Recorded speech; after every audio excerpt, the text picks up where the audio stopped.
வணக்கம். நீங்கள் இணைந்திருப்பது சமூகத்தின் பிரதான செய்திகளோடு. செய்திகளுக்காக உங்களுடன் இணைந்து கொள்ளும் நான் ரவிச்சந்திரன் ஜான் வெஸ்லி. பிரதான செய்திகளுக்குள் செல்வதற்கு முன்னர் முதலில் தலைப்புச் செய்திகள். கிழக்கு மாகாணத்தில் இருவேறு தீ விபத்துக்கள், வீடுகள், உடைமைகள் முற்றாக எரிந்து சாம்பல்.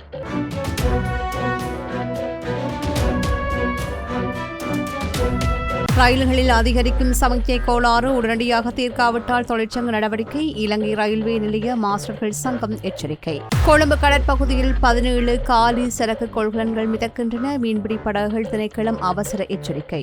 நுவரெலியாவில் கனமழை, விமல சுரேந்திர நீர்த்தேக்கம் வான் பாயத்தில் தாழின மக்களுக்கு அவசர அறிவுறுத்தல்.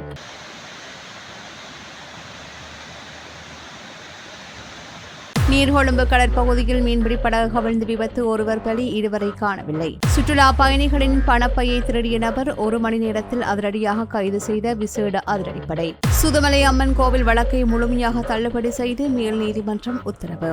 20 ஆண்டுகால காத்திருப்புக்கு முற்றுப்புள்ளி. காமன்வெல்த் போட்டியில் தங்கம் வென்று வரலாற்று சாதனை படைத்த ரோமேஷ் தரங்காவிற்கு ஜனாதிபதி வாழ்த்து.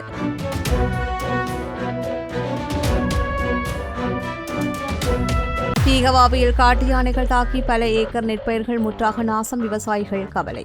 மூதூர் அரபாநகர் பாலத்தை தற்காலிகமாக புனரமைக்க நடவடிக்கை. அவை எமது தலைப்புச் செய்திகள். இனி தொடர்பென விரிவான செய்திகள்.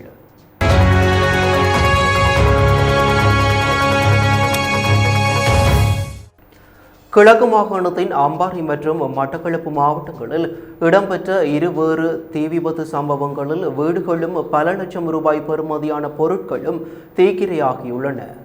அம்பாறை இகினியகல போலீஸ் பிரிவுக்குட்பட்ட கல்கந்த கிராமத்தில் நேற்று மாலை பெய்த கனமழையின் போது ஏற்பட்ட திடீர் மின்னல் தாக்கத்தால் வீடு ஒன்று தீப்பிடித்து முற்றாக சேதமடைந்துள்ளது. சம்பவத்தின் போது குடும்பத்தின் தந்தை கொழும்புக்கு சென்றிருந்த நிலையிலும் தாய் அருகிலுள்ள தையல் நிலையத்தில் பணியில் இருந்ததாலும் வீட்டில் எவரும் இருக்கவில்லை.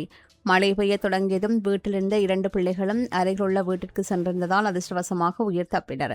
மின்னல் தாக்கத்தால் பரவிய தீயை பிரதேசவாசிகள் இணைந்து கட்டுப்பாட்டுக்குள் கொண்டு வந்த போதிலும் வீட்டிலிருந்த அனைத்து பொருட்களும் மின்சார உபகரணங்களும் தீயில் இருந்து சாம்பலாகின. இந்த சம்பவம் தொடர்பில் இனியகல போலீசார் மேலதிக விசாரணைகளை மேற்கொண்டு வருகின்றனர். இதேவேளை மட்டக்களப்பு ஏறாவூர் போலீஸ் பிரிவுக்குட்பட்ட ஏறாவூர் 5ஆம் குறிச்சி பகுதியில் வீடு ஒன்றில் திடீரென்று ஏற்பட்ட தீ விபத்து அந்த பகுதியில் பெரும் பரபரப்பை ஏற்படுத்தியுள்ளது. குறித்த வீட்டின் ஒரு பகுதியில் திடீரென்று தீ பற்றி எரிவதைக் கண்ட குடும்பத்தினரும் அயலவர்களும் இணைந்து கடுமையான போராட்டத்திற்கு மத்தியில் தீயை கட்டுப்பாட்டுக்குள் கொண்டு வந்தனர். இருப்பினும் வீட்டின் ஒரு பகுதி சேதமடைந்துள்ளதுடன் அங்கு நிறுத்தி வைக்கப்பட்டிருந்த மோட்டார் சைக்கிள், மின்சார உபகரணங்கள், வீட்டு உபகரணங்கள் மற்றும் மாணவர்களின் அறநெறி பாடசாலை சீருடைகள் என்பன முற்றாக எரிந்து சாம்பலாகின. இந்த சம்பவத்தில் அதிர்ஷ்டவசமாக உயிரிழப்புகளோ காயங்களோ ஏற்படவில்லை. தீ விபத்திற்கான துல்லியமான காரணம் இதுவரையில் கண்டறியப்படாத நிலையில் ஏறாவூர் போலீசார் இது தொடர்பாக மேலதிக விசாரணைகளை முன்னெடுத்து வருகின்றனர். பாரிஸ் வாழ் மக்களே, உங்களின் பேராதரவை பெற்ற கல்யாணி மற்றும் அன்னபூரணி தயாரிப்புகள் இப்போது 2 கிளைகளிலும். பிடி கேஷன் கரி லாச்சப்பல், பிடி super store Harley cones. Railway திணைக்களத்தில் நிலவும் கடுமையான சமிஞ்சை மற்றும் செயல்பாட்டு பிரச்சினைகளுக்கு அதிகாரிகள் உடனடியாக நிரந்தர தீர்வுகளை வழங்காவிட்டால் நாடு தழுவிய அளவில் தொழிற்சங்க நடவடிக்கையில் ஈடுபட போவதாக இலங்கை ரயில்வே நிலைய மாஸ்டர்கள் சங்கம் எச்சரித்துள்ளது. இது தொடர்பாக சங்கத்தின் தலைவர் சுமேத சோமரட்ன ஊடகங்களுக்கு தெரிவிக்கையில், கடுமையான சமிக்ஞை கோளாறுகள் நீடிக்கின்ற நிலையிலும் தலைமன்னார் வழித்தடத்தில் ரயில் சேவைகள் மீண்டும் தொடங்கப்பட்டுள்ளன. சிக்னல் கோளாறு ஏற்படுகின்ற போது மிக அபூர்வமாக தற்காலிக நடவடிக்கையாக மட்டுமே பயன்படுத்தப்படுகின்ற பைலட்மேன் முறை தற்போது மேடவட்சியா முதல் தலைமன்னார் படகுத்துறை வரையிலான ஒற்றை தண்டவாள பாதையில் வழக்கமாக பயன்படுத்தப்பட்டு ரயில்கள் இயக்கப்பட்டு வருகின்றன. மகே மற்றும் அனுராதபுரத்துக்கு இடைப்பட்ட ரயில் பாதையிலும் உள்ள சமிக்ஞைகள் சிக்கல் இதுவரையில் சரி செய்யப்படவில்லை. அங்கேயும் தற்காலிக அமைப்புகளை கொண்ட ரயில்களை இயக்கப்பட்டு வருகின்றன. ரயில் பயணிகளின் பாதுகாப்பை அச்சுறுத்தலுக்கு உள்ளாக்கும் இந்த சமிக்ஞை பிரச்சினைகளுக்கு உடனடியாக நிரந்தர தீர்வு காணப்பட வேண்டும். தவறும் பட்சத்தில் கடுமையான தொழிற்சங்க நடவடிக்கைகள் இறங்குவது தவிர வேறு வழியில்லை என்று ரயில்வே அதிகாரிகளுக்கு எழுத்துப்பூர்வமாக அறிவிக்கப்பட்டுள்ளதாக சங்கம் சுட்டிக்காட்டியுள்ளது. கொழும்பு துறைமுகத்தில் இருந்து மேற்கே சுமார் 17 கடல் மைல் தொலைவில் பயணித்த வர்த்தக கப்பல் ஒன்றிலிருந்து 17 காலி சரக்கு கொள்கலன்கள் கடலில் விழுந்துள்ளதாக மீன்வளம் மற்றும் நீர்வள திணைக்களம் எச்சரிக்கை விடுத்துள்ளது. தற்போது நிலை வருகின்ற கடல் நீரோட்டத்தின் வேகம் மற்றும் திசை காரணமாக கடலில் விழுந்த இந்த கொள்கலன் நீர்கொழும்பு வழியாக பேருவளைக்கும் புத்தளத்திற்கும் இடைப்பட்ட கடற்கரை பகுதிகளை நோக்கி அடித்துச் செல்லப்படக்கூடும் என்று மீன்வள திணைக்களம் தெரிவித்துள்ளது. குறிப்பிட்ட கடல் பகுதியில் இயங்கி வருகின்ற அனைத்து பல நாள் மீன்பிடி படகுகளும் சிறிய அளவிலான படகுகளும் கடலில் பயணிக்கும் போது மிகுந்த விழிப்புடனும் எச்சரிக்கையுடனும் இருக்குமாறு கேட்டுக் கொள்ளப்படுகின்றார்கள். கடலில் மிதந்து வருகின்ற கொள்கலன்களை யாரேனும் கண்டால் தாமதிக்காமல் உடனடியாக தங்களது வானொலி தொடர்பு மையத்திற்கோ அல்லது அருகிலுள்ள மீன்பிடி துறைமுக அதிகாரிகளுக்கோ தகவல் தெரிவிக்குமாறு மீன்வளம் மற்றும் நீர்வள திணைக்களம் கேட்டுக் கொண்டுள்ளது. கடலில் மிதக்கும் இந்த கொள்கலன்களால் மீன்பிடி படகுகளுக்கு விபத்துகள் ஏற்படும் அபாயம் உள்ளதால் மீனவர்கள் கடலுக்கு செல்லும் போது கூடுதல் கவனத்துடன் செயல்படுமாறு அறிவுறுத்தப்படுகின்றார்கள். மத்திய மலை நாட்டின் நுவரெலியா மாவட்டம் மஸ்கெலியா மற்றும் நோட்டன் பகுதிகளில் நேற்று மதியம் முதல் பெய்து வரும் கனமழை காரணமாக மலையக பகுதிகளில் உள்ள நீர்த்தக்கங்களின் நீர்மட்டம் வெகுவாக உயர்ந்து வருகின்றது. கனமழையின் காரணமாக இன்று காலை முதல் விமல சுரேந்திர நீர்த்தேக்க நிரம்பி அதன் மதகுகள் வழியாக நீர் வெளியேறி வான் பாய்ந்து வருகின்றது.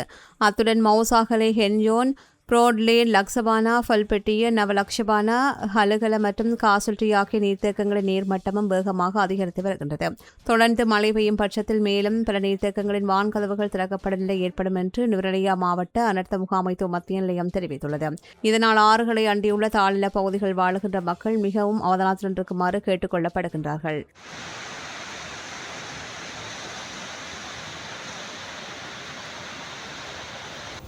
ரஷ்யாவில் இருந்து இலங்கைக்கு வருகை தந்த 3 சுற்றுலா பயணிகளின் பணப்பையை திருடி சென்ற நபரை சம்பவ இடத்திற்கு சென்று 1 மணி நேரத்திற்குள் அருகம்பை போலீஸ் விசேட அதிரடிப்படையினர் கைது செய்துள்ளனர். ரஷ்யாவிலிருந்து வருகை தந்த தந்தை மற்றும் அவரது 2 மகள்கள் அருகம்பே குடகல்ல கடற்கரைக்கு அருகிலுள்ள விடுதியொன்றில் தங்கியிருந்துள்ளார்கள். நேற்று அவர்கள் தமது உடைமைகளை அறையில் வைத்துவிட்டு கடலில் குளிக்க சென்ற வேளையில் $3200 அமெரிக்க மற்றும் 1620 யூரோக்கள் அடங்கிய பணப்பையை நபர் ஒருவர் திருடி தப்பியுள்ளார். இந்த திருட்டு சம்பவத்தை கண்ட நபர் ஒருவர் உடனடியாக அருகம்பே போலீஸ் விசேட அதிரடிப்படைக்கு தகவல் வழங்கியுள்ளார். அதிரடிப்படையின் முகாம் பொறுப்பதிகாரி தலைமையிலான குழுவினர் விரைந்து செயல்பட்டு திருடப்பட்ட பணத்துடன் சந்தேக நபரை 1 மணி நேரத்திற்குள் பிடித்துள்ளனர். கைது செய்யப்பட்ட சந்தேக நபரும் மீட்கப்பட்ட வெளிநாட்டு பணமும் மேலதிக சட்ட நடவடிக்கைகளுக்காக பொத்துவில் போலீசாரிடம் ஒப்படைக்கப்பட்டுள்ளன. சந்தேக நபரை நீதிமன்றத்தில் முன்னிலைப்படுத்த போலீசார் நடவடிக்கை எடுத்து வருகின்றனர். நீர்கொழும்பு கடற்கரைக்கு அப்பால் இன்று பிற்பகல் மீன்பிடி படகு ஒன்று கடலில் கவிழ்ந்து விபத்துக்குள்ளானதில் ஒருவர் உயிரிழந்துள்ளதுடன் 2 காணவில்லை என அதிகாரிகள் தெரிவித்துள்ளனர். விபத்து குறித்து தகவல் கிடைத்ததும் சம்பவ இடத்திற்கு விரைந்த இலங்கை கடற்படை மற்றும் இலங்கை விமானப்படை ஆகியவை இணைந்து தீவிர தேடுதல் மற்றும் மீட்பு பணிகளை முடுக்கிவிட்டுள்ளன. மீட்புக் குழுவினரால் இதுவரையில் நடத்தப்பட்ட தேடுதல் வேட்டையில் ஒருவரின் சடலம் கண்டெடுக்கப்பட்டுள்ளது. காணாமல் போன மற்ற 2 மீனவர்களையும் கண்டுபிடிப்பதற்கும் அவர்களுக்கு உடனடி உதவிகளை வழங்குவதற்கும் கடற்படையும் விமானப்படையும் தொடர்ச்சியாக மீட்பு நடவடிக்கைகளில் ஈடுபட்டு வருகின்றன. அதே கடற்பகுதியில் மேலும் பல மீன்பிடி படகுகள் சீரற்ற வானிலை அல்லது கடல் கொந்தளிப்பு காரணமாக சிரமங்களை சந்தித்து வருவதாகவும் ஆபத்தில் இருப்பதாகவும் அதிகாரிகள் அச்சம் தெரிவித்துள்ளார்கள். அச்சத்தில் உள்ள அந்த மீன்பிடி படகுகளையும் அவற்றில் உள்ள மீனவர்களையும் பாதுகாப்பாக மீட்கும் பணியில் மீட்புக் குழுவினர் முழுவீச்சில் ஈடுபட்டு வருகின்றனர். Blue ocean group of companies இலங்கையின் வளர்ச்சியோடு உங்கள் வாழ்க்கையையும் உயர்த்துகிறோம். சுதுமலை அம்மன் கோவில் திருப்பணிகள் வலி தென்மேற்கு பிரதேச சபையின் அனுமதியின்றி இடம்பெறுவதாக கூறி தாக்கல் செய்யப்பட்ட வழக்கினை வடக்கு மாகாண மேல் நீதிமன்றத்தின் யாழ்ப்பாண அமர்வு முழுமையாக தள்ளுபடி செய்து கட்டளையிட்டுள்ளது. கோவில் கட்டுமான பணிகளை உடனடியாக நிறுத்துமாறும் அனுமதியற்ற கட்டுமானங்களை இடித்தளிக்குமாறும் இடைக்கால கட்டளை கோரி 5 தனிநபர்கள் மேல் நீதிமன்றத்தில் வழக்கு தொடர்ந்திருந்தனர். மனுதாரர்கள் சார்பில் சட்டத்திரணி வி. மணிவண்ணனும் கோவில் அறங்காவலர் சபை சார்பில் சட்டத்திரணி கலாநிதி குருபரனும் முன்னிலையாகியிருந்தனர். கட்டுமான அனுமதி தொடர்பாக வழக்குகளை விசாரிக்கும் அதிகாரம் நீதவான் நீதிமன்றத்திற்கு உரியது என்றும் பிரதேசபை தீர்மானம் எதையும் எடுக்காத நிலையில் இந்த வழக்கு முன்முதிர்வானது என்றும் எதிர் மனுதாரர் சார்பில் வாதிடப்பட்டது. இந்த சமர்ப்பணங்களை முழுமையாக ஏற்றுக்கொண்ட மேல் நீதிமன்றம் மனுதாரர்களின் இடைக்கால கட்டளைக்கான விண்ணப்பத்தை நிராகரித்ததோடு வழக்கையும் முற்றாக தள்ளுபடி செய்து உத்தரவிட்டது. அம்பாறை மாவட்டத்தின் தீகவாபி பிரதேசத்தில் அறுவடைக்கு தயாராக இருந்த பல ஏக்கர் நெல் வயல்கள் காட்டு யானைகளின் தாக்குதலினால் முற்றாக சேதமடைந்துள்ளன. இரவு வேளைகளில் கிராமத்திற்குள் புகும் காட்டு யானை கூட்டங்கள் அறுவடைக்கு சில நாட்களே உள்ள நிலையில் நெற்பயிர்களை உண்டும் மிதித்தும் நாசப்படுத்தியுள்ளன. வங்கிக் கடன்களை பெற்று சிரமத்திற்கு மத்தியில் செய்த பயிர்ச்செய்கை அழிந்துள்ளதால் தமக்கு கடுமையான பொருளாதார இழப்பு ஏற்பட்டுள்ளதாக பாதிக்கப்பட்ட விவசாயிகள் வேதனை தெரிவிக்கின்றனர். இந்த பகுதியில் தொடர்ந்தும் அதிகரித்து வருகின்ற காட்டு யானைகளின் அச்சுறுத்தலை கட்டுப்படுத்த வனஜீவராசிகள் திணைக்களம் உடனடியாக நடவடிக்கை எடுக்க வேண்டும் என்றும் சேதமடைந்த பயிர்களுக்கு உரிய இழப்பீட்டை பெற்றுத்தர அதிகாரிகள் முன்வர வேண்டும் என்றும் அந்த பகுதி மக்கள் கோரிக்கை விடுத்துள்ளனர். காமன்வெல்த் விளையாட்டுப் போட்டியில் ஆடவர் ஈட்டி எறிதல் பிரிவில் தங்கப்பதக்கம் வென்று நாட்டிற்கு பெருமை சேர்த்துள்ள இலங்கை தடகள வீரர் ரூமேஷ் தரங்காவிற்கு ஜனாதிபதி அனுரகுமார் திசாநாயக்க தனது மனமார்ந்த வாழ்த்துக்களை தெரிவித்துள்ளார். இதுகுறித்து ஜனாதிபதி வெளியிட்டுள்ள வாழ்த்துச் செய்தியில், காமன்வெல்த் விளையாட்டுப் போட்டிகளில் நீங்கள் வென்ற தங்கப்பதக்கம் நமது தேசத்தின் பொன்னான கனவை நனவாக்கியுள்ளது. வாழ்த்துக்கள் ருமேஷ் தரங்க என்று குறிப்பிட்டுள்ளார். இந்த மகத்தான வெற்றியின் மூலம் காமன்வெல்த் விளையாட்டுப் போட்டிகளில் இலங்கை தங்கப்பதக்கம் வெல்லாமல் இருந்த 20 ஆண்டுகால நீண்ட காத்திருப்புக்கு ருமேஷ் தரங்க முற்றுப்புள்ளி வைத்துள்ளார். இதற்கு முன்னதாக கடந்த 2006ஆம் ஆண்டு மெல்பர்னில் இடம்பெற்ற காமன்வெல்த் போட்டியில் பளுதூக்கும் வீரர் சிந்தன விதானகே தங்கப்பதக்கம் வென்றது இலங்கையின் கடைசி தங்கப்பதக்கமாக இருந்தமை குறிப்பிடத்தக்கது. இந்தியாவின் ஒலிம்பிக் சாம்பியனான நீரஜ் சோப்ரா உள்ளிட்ட உலகின் முன்னணி மற்றும் பலம் வாய்ந்த வீராங்கனைகள் களங்கண்ட இந்த போட்டியில் ருமேஷ் தரங்கா 89.75 மீட்டர் தூரத்திற்கு ஈட்டியை எறிந்து சாம்பியன் பட்டத்தை கைப்பற்றி உலகளவில் இலங்கையின் நாமத்தை உயர்த்தியுள்ளார். ஈட்டி எறிதலில் அவர் வெளிப்படுத்திய இந்த மிகச்சிறந்த திறமை இலங்கையின் விளையாட்டு வரலாற்றில் ஒரு புதிய அத்தியாயத்தை எழுதியுள்ளது என்றும் பலரும் பாராட்டி வருகின்றனர்.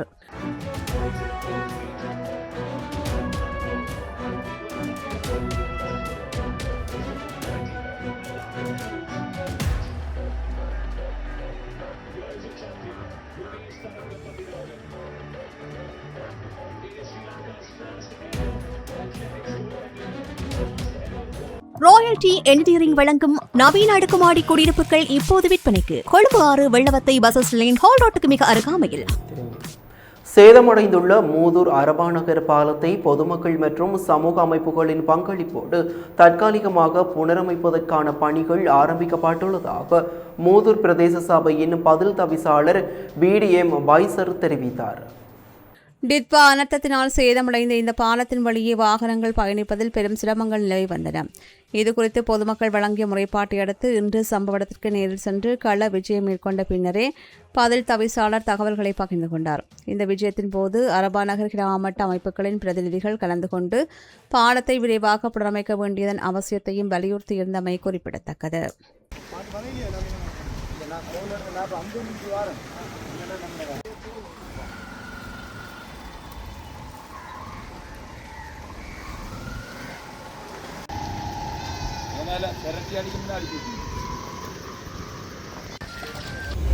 முல்லைத்தீவு மாவட்டத்தில் கடந்த 3 ஆண்டுகளாக முடங்கியுள்ள அங்கீகரிக்கப்பட்ட கடவுச்சீட்டு புகைப்பட சேவையை உடனடியாக மீள ஆரம்பிக்க நடவடிக்கை எடுக்குமாறு வன்னி மாவட்ட நாடாளுமன்ற உறுப்பினர் துரைராசா ரவிகரன் வலியுறுத்தியுள்ளார். இது தொடர்பாக குடிவரவு மற்றும் குடியகல்வு திணைக்களத்தின் கட்டுப்பாட்டாளர் நாயகத்திற்கு அவர் அனுப்பியுள்ள கடிதத்தில், முல்லைத்தீவு மாவட்டத்தில் உள்ள 6 பிரதேச செயலக பிரிவுகளுக்கும் சேர்த்து சதீஷ் ஸ்டூடியோ என்ற ஒரேயொரு அங்கீகரிக்கப்பட்ட புகைப்பட கலையகம் உள்ளது. அதுவும் தொழில்நுட்பம் மற்றும் நிர்வாக சிக்கல்கள் காரணமாக கடந்த 3 ஆண்டுகளாக செயல்படவில்லை. இதற்கான தீர்வை கோரி உரிமையாளர் பலமுறை விண்ணப்பித்தும் திணைக்கள நடவடிக்கை எடுக்காததால் மக்கள் கடவுச்சீட்டு புகைப்படத்திற்காக வவுனியா, கிளிநொச்சி, யாழ்ப்பாணம் போன்ற பிற மாவட்டங்களுக்கு செல்ல வேண்டிய கட்டாயத்திற்கு தள்ளப்பட்டுள்ளார்கள். இதனால் மேலதிக செலவும் கால விரயமும் ஏற்படுகின்றது. முடங்கியுள்ள புகைப்பட கலையகத்தின் சேவையை மீண்டும் தொடங்க தேவையான உதவிகளை உடனடியாக வழங்குவதோடு முல்லைத்தீவின் ஒவ்வொரு பிரதேச செயலக பிரிவிலும் குறைந்தபட்சம் ஒரு அங்கீகரிக்கப்பட்ட கலையகமாவது இயங்க வழிவகை செய்ய வேண்டும். இந்த கோரிக்கைகள் அடங்கிய கடிதத்தின் பிரதிகள் பொதுமக்கள் பாதுகாப்பு அமைச்சர், அமைச்சின் செயலாளர் மற்றும் முல்லைத்தீவு மாவட்ட செயலாளர் ஆகியோருக்கு அனுப்பி வைக்கப்பட்டுள்ளமையும் குறிப்பிடத்தக்கது. இத்துடன் சமூகத்தின் பிரதான செய்திகள் நிறைவு பெறுகின்றன. தொடர்ந்தும் சமூகத்தின் செய்திகளோடு இணைந்திருங்கள். நன்றி, வணக்கம். எமது RIP பேச்சுக்கு கிடைத்த மரண அறிவித்தல்கள். யாழ்ப்பாணம் உடுப்பிட்டி கம்பர்மலையை புறப்படமாகவும் கிளிநொச்சி கணேசபுரம் மற்றும் வவுனியா மதவு வைத்த குளம் ஆகிய இடங்களை வாழ்விடங்களாகவும் கொண்டிருந்த திரு கந்தையா ஆறுமுக வடிவேல் அவர்கள் 31/7/2026 வெள்ளிக்கிழமை அன்று காலமானார். யாழ்ப்பாணம் நெடுந்தீவு மேற்கை புறப்படமாகவும் கனடாவை வதிவிடமாகவும் கொண்டிருந்த திருமதி ராமநாதர் பார்வதி பிள்ளை அவர்கள் 31/7/2026 வெள்ளிக்கிழமை அன்று கனடாவில் காலமானார். யாழ்ப்பாணம் புங்குடுதீவு இருப்பிட்டி 6ஆம் வட்டாரத்தை புறப்படமாகவும் வதிவிடமாகவும் கொண்டிருந்த திருமதி மதிவதனா சிவானந்தராசா அவர்கள் 31/7/2026 வெள்ளிக்கிழமை அன்று புங்குடுதீவில் இறை பதமெய்தினார். யாழ்ப்பாணம் கரணவாயை புறப்படமாகவும் சுவிஸ் கிராய்லிங்கை வதிவிடமாகவும் கொண்டிருந்த திரு கிட்னப்பிள்ளை ராசேந்திரம் அவர்கள் 30/7/2026 வியாழக்கிழமை அன்று காலமானார். மேலே அறிவிக்கப்பட்ட அனைத்து மரண அறிவித்தல் இறுதிக்கிரியை பற்றிய தகவல்களை அறிந்து கொள்ள ரிப்டாட் பேஜை பார்வையிடுங்கள். இதற்கான லிங்க் கீழிருக்கும் டிஸ்கிரிப்ஷனில் பார்வையிடலாம். இது போன்ற செய்திகளை தெரிந்து கொள்ள சமூகம் நியூஸ் சேனலை சப்ஸ்கிரைப் செய்து அருகில் உள்ள பெல் பட்டனை கிளிக் செய்யுங்கள். மேலும் இது போன்ற செய்திகளை உடனுக்குடன் தெரிந்து கொள்ள சமூகமீடியா.com என்ற இணையதளத்தின் வாயிலாகவும் எங்களுடன் இணைந்திருங்கள்.